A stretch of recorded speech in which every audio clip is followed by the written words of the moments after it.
Hi there, I haven't done a shaving video for a while, so I thought I would bring you in on one. Today I'm going to be using Eufros. This is from, well, it's labeled from Jabon Man, soap man in Spanish. This is from Spain. The maker is Manuel Garcia. And this soap, here I'll show you the soap. This soap was, I found out about this soap from HD Shaves, who has a YouTube channel. He sent me a sample, I don't know, a couple years ago. By the way, I didn't name it. This is Vetiver de Haíti. That's not the right pronunciation. That's because it would be Spanish and I don't speak Spanish. But it's an amazing vetiver scent, very dark, woodsy, kind of smoky, dank, and strong, which is a little unusual for this kind of a scent. So let's get going. Today I'll be using my Filarmónica 13. This one is para professionals. I think that means for professionals, I'm not sure. You can see the labeling on the tang does not have the Jose Montserrat Poo on it, but the back does have made in Spain. This is a generation 3 later razor. It shaves incredibly well, and I'll be talking about why I think that is in a little bit. But let's get going on the shave. I'm going to wet the face. The brush today is a Simpsons Manchurian Badger brush with a Jade handle. The brush is obviously kind of wet, and I'm going to take that directly to the tub, as is my normal pattern.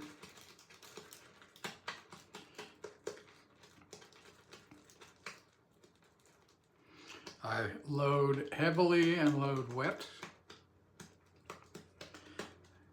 so that I don't have to, ideally so that I don't have to add a ton of moisture to the soap when I build it on the face. Let's do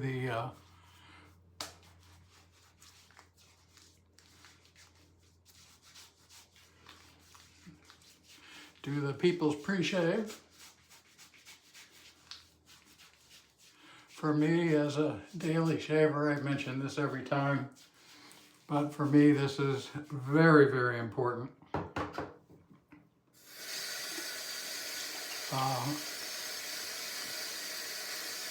Really helps to get moisture and the soap, whatever the soap ingredients are, into the skin and into the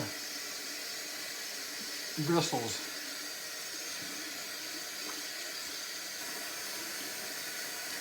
And that to me is a big advantage for starting the shave. All right, let's get going on lathering. This handle is a little difficult to hold, mainly because it's short, and also because this soap base is incredibly slick.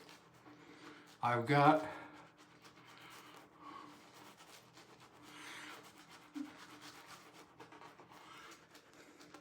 the knot itself in this brush is pretty stiff, but the bristles are pretty soft. That's a real nice combination.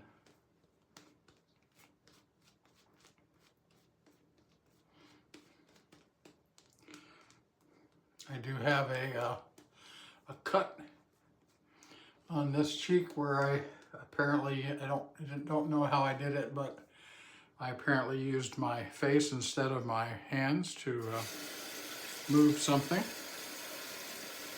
that decided to cut me.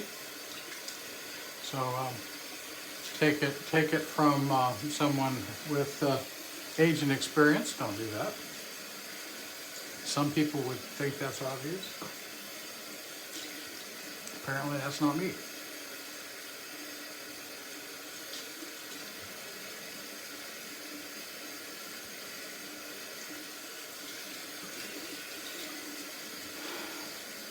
All right, we got the brush, we got the razor, we've got the soap. Vetiver de Haíti, I mentioned, is strong. The scent is strong. It's wonderful. I believe this is one of HD Shave's favorite soaps.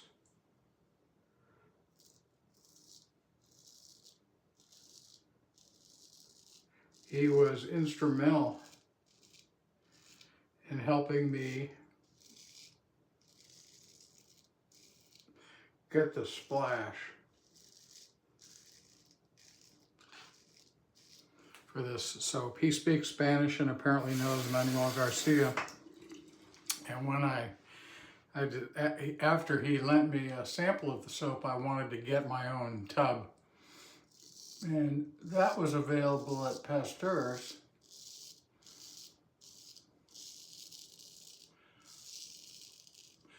But the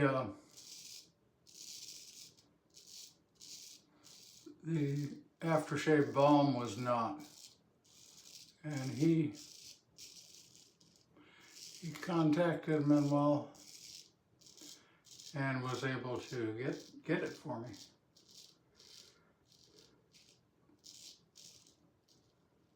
And for that, I'm very appreciative.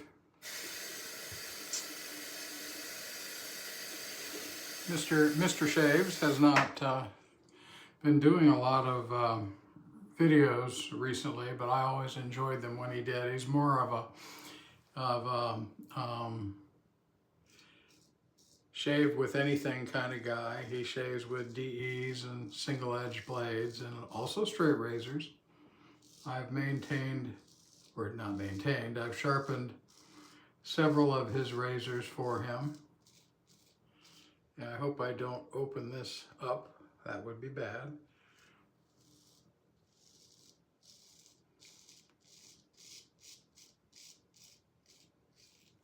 Yeah, I've sharpened several of his razors. Great taste. As many people who start collecting straight razors, they're cool. And the variety is out there, and there's because of that, each person can collect a series of, or a collection of straight razors that are kind of unique and each have their own personality. And since I get to sharpen some of them, I get to benefit from other people's taste. He has very good taste.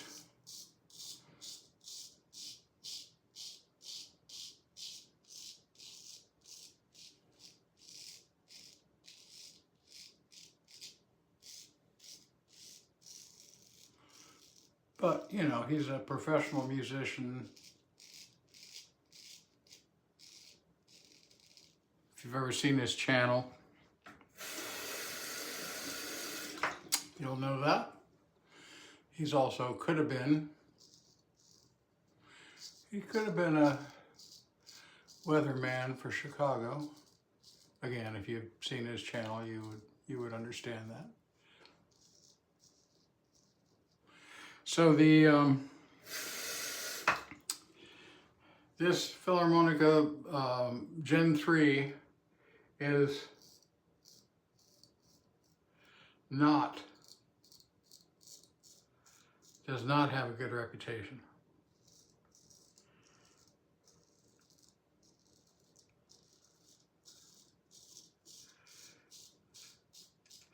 The claim is that they are hit or miss, and I have this one that has the etching and gold plate is in good shape. So this one, as it turns, I have another one that is another Gen 3 that is nothing special. This one though,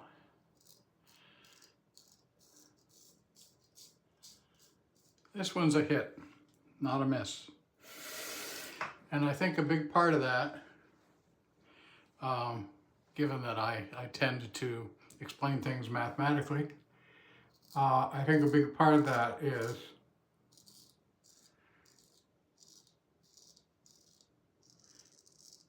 hang on.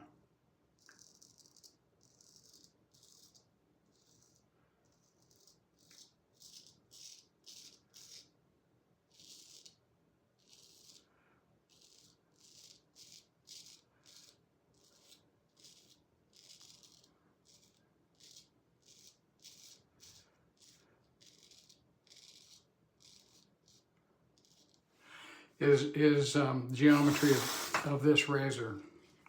The spine is straight. The edge lies flat on a flat surface. And this razor has a bevel angle that is under 17 degrees. And I think that might be, you got to have the other things in line. You got to have the no issues with out of alignment on a razor. That's the first requirement for a really good shaving razor. And then the next requirement, in my view, beyond what steel you have, the next requirement is to have a bevel angle that's lower than 17 degrees. And how did I get to this? Well, I've been measuring them for a while now. Let me lather up for pass number 2.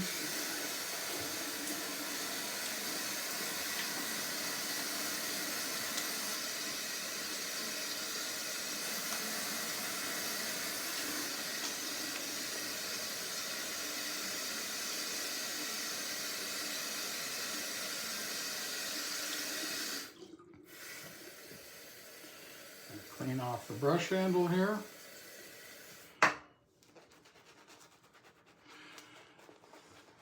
So yeah, I've been measuring bevel angles for a while, and the rule of thumb that you can use, if you measure the width of the spine at its widest point, and you measure the distance, hang on,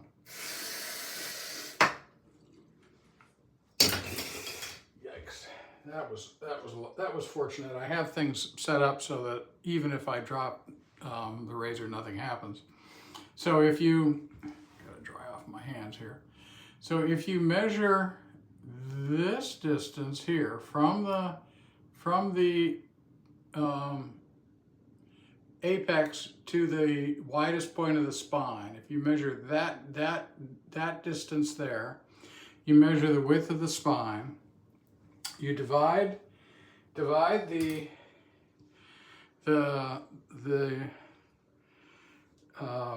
width of the spine by that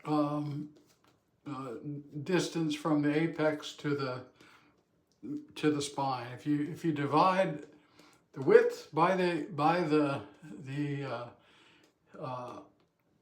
width of the spine by the width of the blade, and you divide that number by 2. If your resulting ratio is 0.15 or less, well, if it's 0.15, you're at about 17 degrees. If it's less than that, then you're in what I would call the good range for a razor that's going to shave really well. And so, you know, what are some well-known shaving razors, and what are their bevel angles? Well, pretty much everybody agrees that the Filarmónica 14 is one of the best razors of all time. It has a bevel angle of 15.4 degrees. What about the River Razors 14? 15.4 degrees. What about the Korat 14.2? 15.4 degrees. This razor has a bevel angle, has a bevel angle of about 16.5 degrees, and it shaves really well. I have a Polyestron MK31 that required geometry correction, so I did a fair amount of grinding on it. It has a bevel angle of 15.2 degrees. It is phenomenal. Is it more phenomenal than the Filarmónica? No, it's in the same family of phenomenal.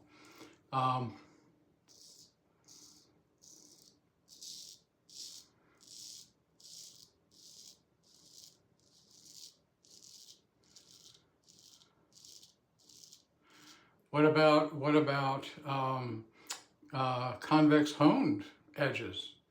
You know, they would conceivably have, you could certainly tailor a convex honed edge to have a very low bevel angle. And I have actually shaved with a convex honed edge done by Jade himself. And was it significantly better? Well, it would have been if it was compared to a existing razor that had a very wide bevel angle. But the one he did was a Eufros Vetiver de Haíti, and I compared it to a Logrello, a Eufros Logrello. They have about the same dimensions, both 6/8, both you know, similarly hollow ground. I don't know how to calculate. Well, I do know how to calculate, but I did not calculate the. What am I doing here? I did not calculate the angle for his convex honed razor. But the angle on my Eufros was around 16 degrees, and I could sense a difference between the concave bevel and the flat bevel. But as is the case with my MK31 versus the Filarmónica, what you sense is that they're in the same family. They're not, one is not significantly, at least to me, not significantly different enough to make you stop and say, wow, that's amazing. It makes me stop and say, okay, yeah, that's in the same family.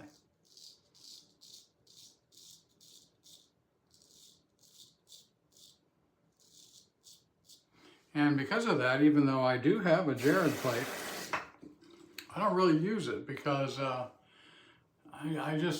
least for me, I have had requests from people to convex hone their razors, but I'm not convinced it's necessary for a good shave, and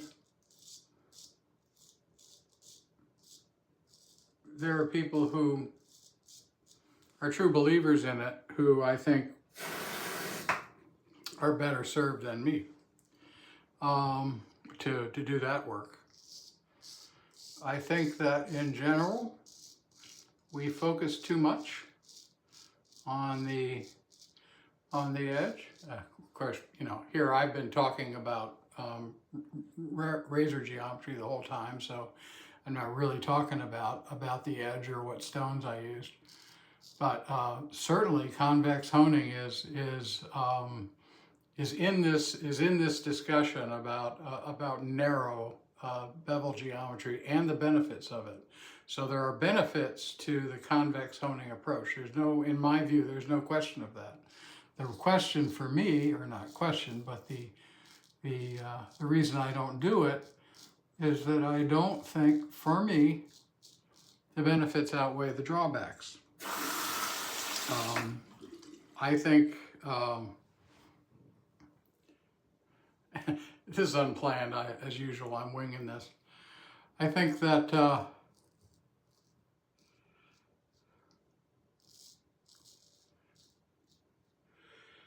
shaving is a system. You know, I do it every day. But, you know, don't watch me or don't listen to me, listen to Jacques, Dapper Shaves. He has an educational channel. He's been at this a long time, as many of us have, but he's been at this a long time and has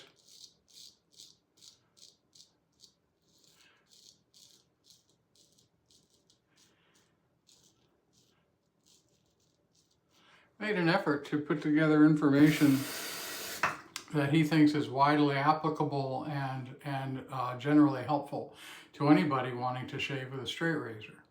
And you'll notice that he treats the brush, the razor, especially the type of lather, he treats all of that together for every shave. I believe in the same thing. I think that you're not doing yourself a favor if you're not making a really wet, really slick lather.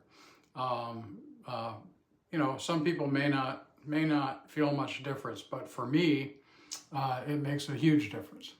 And again, you know, daily shaver. Maybe it's just because I'm a daily shaver that I notice this.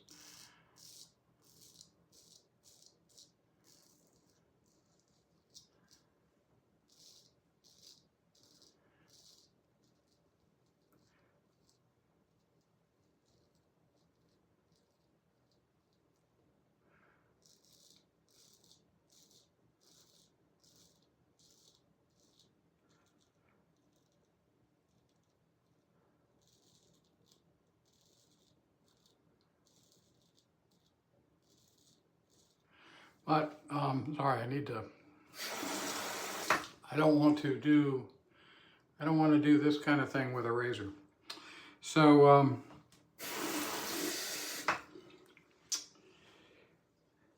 gonna clean up and I'll be back for the wrap up. Okay, all cleaned up. And I apologize for interrupting. The point I was trying to make was that from my perspective, if you treat the shave, especially a straight razor shave, as a system that has components to it: the brush, the lather, the razor, the edge on the razor, and the part I didn't get to is technique. You really need to work. I think it's worthwhile to really work on technique to learn how to adapt to different edges. Because what you'll find is that you can shave with a whole variety of edges and shave well and shave comfortably. But that gets me back to what I was talking about earlier. Generally speaking, the edges that are narrower give you the greatest latitude on your technique to get a great shave. The wider the bevel, the more constrained you are, in my experience, on your technique. So if you want to start looking into bevel angles for your razors, take the width the spine at the widest point, take the width of the blade from the apex all the way to the widest point on the spine, divide the width of the spine by the width of the blade, divide that number by 2. If you get a number that's 0.15, then you've got about a 70-degree bevel angle. And remember that the bevel angle is like this if that's the apex, this is your bevel angle. So 0.15 is about 17 degrees. Less than that is better, generally speaking, for your shave. This razor, as I mentioned, is a little over 16 degrees, and the Filarmónica is about 15.4. So okay, so let's finish up this shave. I hope this is interesting for you, because of course it's long. Okay, this is the Eufros balm. This is the Vetiver de Haíti balm that HD Shaves helped me get. Wonderful, absolutely wonderful balm, and I'm not typically a big user of balms. I'm not, but because I am, I'm not using any witch hazel. Sorry, I guess they call it Thayer's calls that a toner that contains witch hazel. So the Eufros balm does not require much. It's very, very viscous, but oh, what a scent. The Vetiver de Haíti is one of those scents that you really, really need for the fall, winter seasons. Oh my God, that's really, really good. Okay, thank you for joining me and listening to me ramble on. As usual, I have no plan for these things. I hope you'll consider taking up straight shaving. It's not hard to do. If you have any questions about it or questions about sharpening, leave something in the comments and I'll get back to you. Bye. Thanks very much.